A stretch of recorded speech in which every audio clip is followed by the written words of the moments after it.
All right, guys and girls, welcome to Looper Talk. My name is Tim Palmer. Tonight, we are going to have a Caddy Confessions episode where I will confess to you what a caddy thinks, believes, whatever you want to call it. But caddies at our job or work, golf course, place of business, wherever it is, we have to be reserved. More or less, I'm not speaking for every club, but most clubs see caddies as one of the bottom rungs on the totem pole. So caddies don't feel very comfortable being themselves 95% of the time at work because if we do anything slightly off, we're going to get completely fucked. So tonight I'm going to let you all have a source from a caddy, me, and I will explain to you what most caddies think, how we feel about certain things. I feel like we're going to do a few of these down the road. So we're going to talk about golf bags, just the overall gist of that. We're going to talk about bunker etiquette, which I think is huge. It's not going to be very long, but that needs to be talked about. Tipping protocols, and then I'll kind of finish with a caddy story. I'll see if I can find one on the top of my head. But let's go ahead and talk about golf bags. Okay? And I want to go ahead and mention this off gate. If your golf bag does not have a stand on it, just because it says caddy bag doesn't mean caddies like that bag. Okay? And this is why. You have your Mackenzie Walker bag or your Jones bag, and they don't have a stand and they have a single strap and you got to lay it on the ground. No caddy wants to carry that bag. Many reasons. First reason is if I'm unfortunately single bagging, one strap sucks because I don't have two shoulders to hold the strap. I only have one shoulder to hold the strap. And so therefore I'm going to have to switch back and forth. I'm already annoyed. Secondly, the main thing is it doesn't have a stand. And because it doesn't have a stand, guess what I have to do? I have to pick your golf bag up off the ground. That is annoying. No caddy wants to do that. Our backs are already worked as they are from previous jobs and being in that business. Now you are making me have to bend down. No. So when you go buy a bag and they say, oh, it's a caddy bag, probably 98% of the time, caddies are going to hate you. We don't want a bag that lays on the ground. We want a bag that has a stand on it. Okay? That way we don't have to do that. So let's talk about the kind of bag, obviously a stand bag there, but let's talk about the kind of stand bags. If your bag has a 14-way divider, no. They are heavier, they are annoying, and if we're moving fast and we have to put a club in the bag and you want us to somehow find a little slot like a virgin trying to get it in, dude, it ain't gonna happen. Okay, we're annoyed. Three-way divider, four-way divider, great. That's fine. Maybe at most six, because I know those Jones bags have got a little bit too much. But trust me, we don't like 14-way divider bags. Well, it's a hybrid bag. You can put it on a cart and carry it. No, no. Sorry. Again, three-way divider, four-way divider, fine. This is kind of interesting because I believe caddies, we can tell what kind of player you are by how you arrange your clubs. Even on a cart, if your drivers are on the bottom part of your bag, you more than likely suck at golf. Not saying it's a guaranteed, but we're about 90% sure that if I'm setting the bag like this and you got your clubs coming out and the drivers and the longer clubs are on the bottom and all your wedges are up where the putters and the drivers need to be near the handle, oh man, we pretty much are in for it. So if you want to look good around a caddy, put the taller clubs at the top of the bag and then put the wedges and the short irons on the bottom, please. Also, if your bag doesn't have a handle on it for us to navigate when we're having to move short distances, that's kind of annoying. I wouldn't say it's very annoying, but it's pretty annoying. Your perfect golf bag, in my opinion, is your Ping Crazy Light. Titleist bags, I think there's a 4 Series bag that's fairly solid. The TaylorMades have pretty good bags. But if it's like a pleather, like the Vessels, like the fake leather, no, too heavy. The Titleist, what is that? The Lynx Special, the Lynx Masters bag, whatever the fuck that is. Too heavy. Find something that has cloth or polyester or some light material that's not that fake leather. That'll be your best bag to get if you're going to a caddy club. Again, that Ping Crazy Light, I don't know if they still make it. You could do the light hoofer, whatever, but Ping has got it figured out. Sun Mountain's okay too, but in terms of a really nice golf bag for caddies, yeah, that Ping Crazy Light is just money.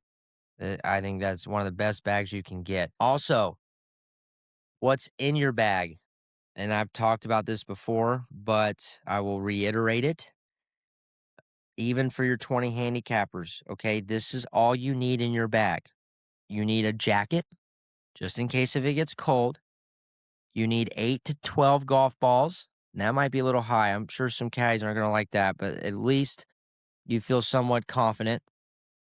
And if you bring a water bottle that is full of fucking water, carry it with you. Please. It is too heavy. 8 golf balls, 12 golf balls in a jacket. Rangefinders, your memorabilia tags, your bag that has all your tees and your ball markers in it, your Tupperwares with PB&Js and shit, that needs to stay at the golf course. We don't have the time. We are busting our ass carrying your shit 7 miles, okay? The least you can do is bring the bare necessities. That's all you need. Please. That's enough said there. And maybe the one thing I understand that if you constantly leave your water on the course and that's annoying and you have to go get it, sorry, but that's just part of the gig. The thing you have to understand is if your golf bag is light and it's efficient, that caddy is going to, one, be in a better mood, and two, they're going to feel enthused to actually carry your shit. And so if you get a caddy in a better mood, you're going to end up having a much better experience. And that's just the way it goes. And I know a lot of golfers just don't know this, and I'm not trying to belittle y'all and talk down to you, but what needs to happen is these golf clubs that have caddies, they need to be very strict and reiterate all this stuff about bag weight and the kind of bags. And I think Pebble Beach does it best because they allow their caddies to bring their own bags. And that would be the best way to do it, in my opinion. So no 14-way dividers, no bags that lay on the ground, preferably a bag that has a handle, and 8 balls, 12 balls max, a jacket, sure, and that's it. If you're bringing a water bottle, that's great. Hold it on your person, not in the bag. Yeah, that's pretty much it for golf bags.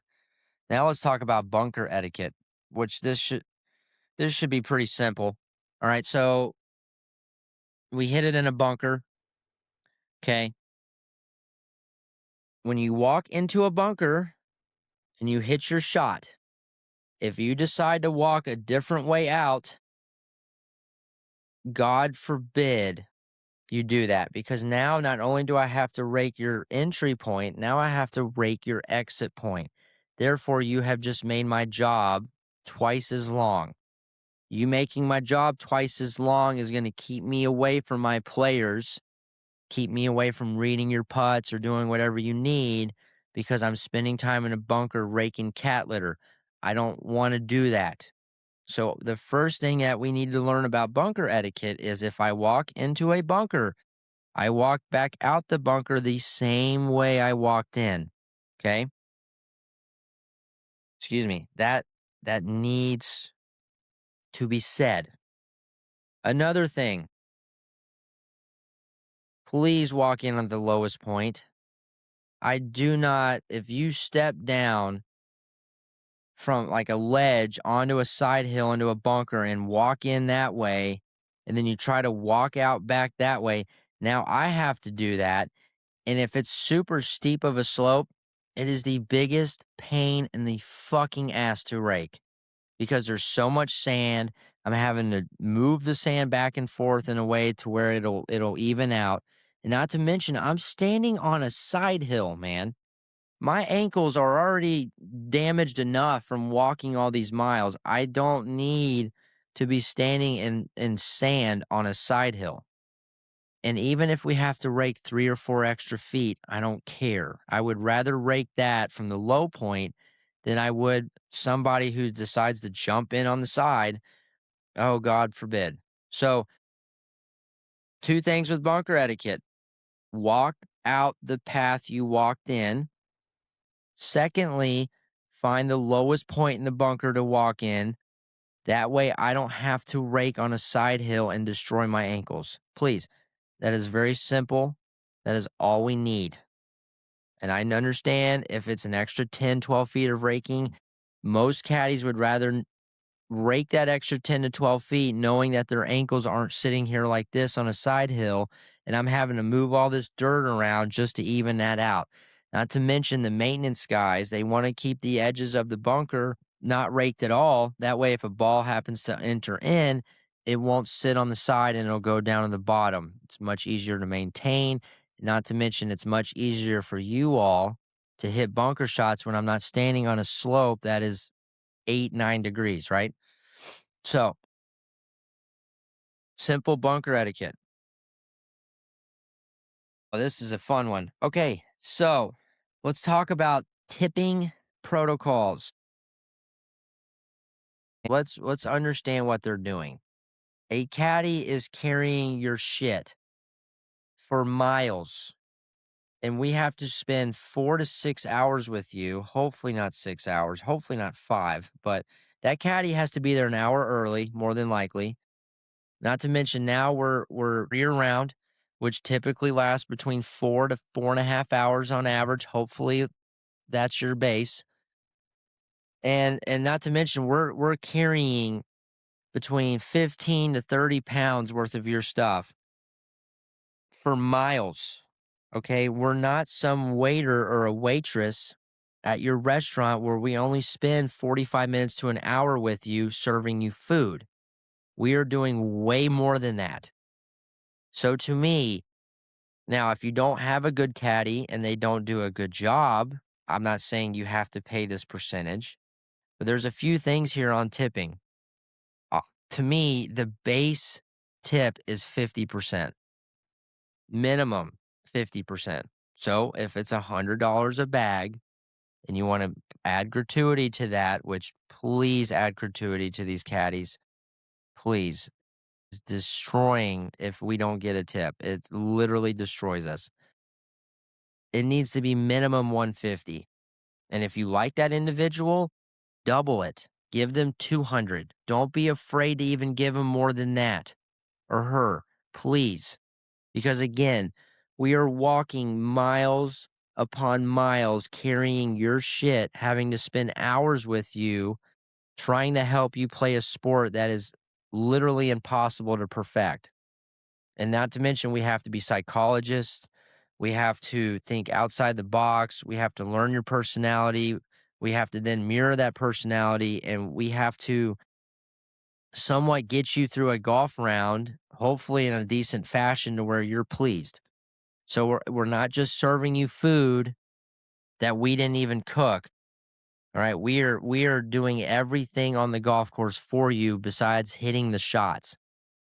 And to me, that is a minimum 50% tip, if not more. And please, if you have a really good caddy, whatever that club suggests, double it, please. There is no caddy on this planet that has gotten paid too much. I promise you. I have gotten paid $1,500 for one loop. And yes, it helped out a lot, but I have 3 kids, burned right through that. But, like, that's and no, I'm not saying everyone pays their players $1,500. That's insane. But what I'm saying is the caddy world and the caddy jobs and what we have to deal with and the and the stress and the physical exertion that we have to do for you requires a minimum 50% tip. Minimum. If you don't like that, I'm sorry.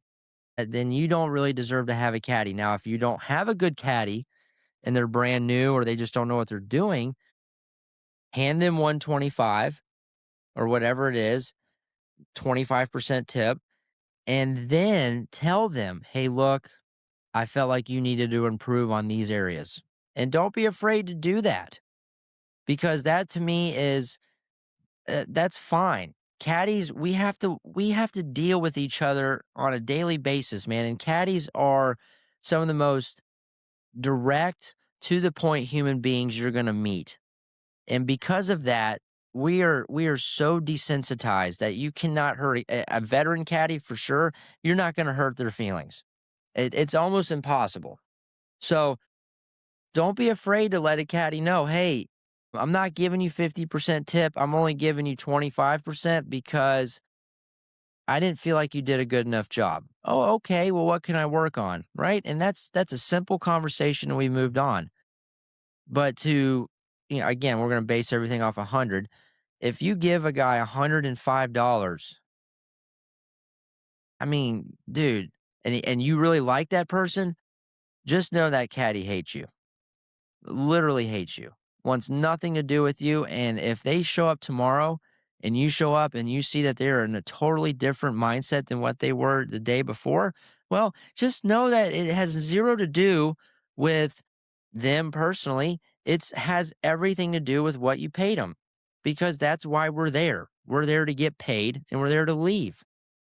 And I don't want to say this out loud, but no, depending on where you are, I would say if you're a resort caddy like myself, I deal with maybe 10% assholes a year. Now, the flip side of that coin is I would say 80% of the people I caddy for, I would not hang out with at all. And I don't vibe with them. Sure, I'm mirroring their personalities. I'm having to be a version of myself in that moment to appease them. But at the end of the day, if it was like, hey, are you gonna go hang out with me later? Like, fuck no.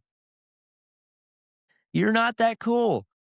It's fine. You got your little group. I got my group. We're cool. I'm not saying that everybody needs to be everyone's cup of tea, but I mean, it's not this relationship where we're homies. We're doing you a service. So if they do a good enough job, they need to get paid like it. And if you can afford a caddy, you should never pay them less than 50% tip if they did a good job. Period. You should never do that. That that to me is ridiculous. And again, we're not waiters, right? We're actually spending a lot of time with you carrying your shit all over a glorified field while you're hitting a plastic ball. Yeah, it's ridiculous. So the least you can do is make it worthwhile for that individual to be out there with you. So, and maybe to tie this in, by the way, say you're a group of 12 and and everyone's trying to figure out where the caddies go. We don't care. Just tell us where to go. Put us in a spot. Hey, this foursome wants these 2 caddies. Perfect. We're fine. Even if some other player wants someone else or this or that, whatever, we don't care. As long as we have the adequate bags that we believe that we need and we're going to get paid the adequate money for that day, we don't really care who we caddy for. Plain and simple. It's not this. Now, I have friends of mine that I've caddied for over the years and I've played golf tournaments with. great guys. Sure, if they're struggling financially and they can't afford the 50% tip, I'm not going to argue with them. That's fine. That's who they are. That's just is what it is. But that relationship is very few of my clients. Most of my clients, it's I'm doing you a service. I am doing the service because I, one, got paid well, and two, I need the work. And that's mainly why I'm there. And I think that's where most caddies are. Pay us. That's why we're there. And if we're getting 50% tip minimum, that's great. We'll do it. If you want to give us more than that, please do. Please. We will take all your money if you want. No. But you get my point. If you feel like that person deserves double or more, pay them that. Don't hesitate. Pay them that.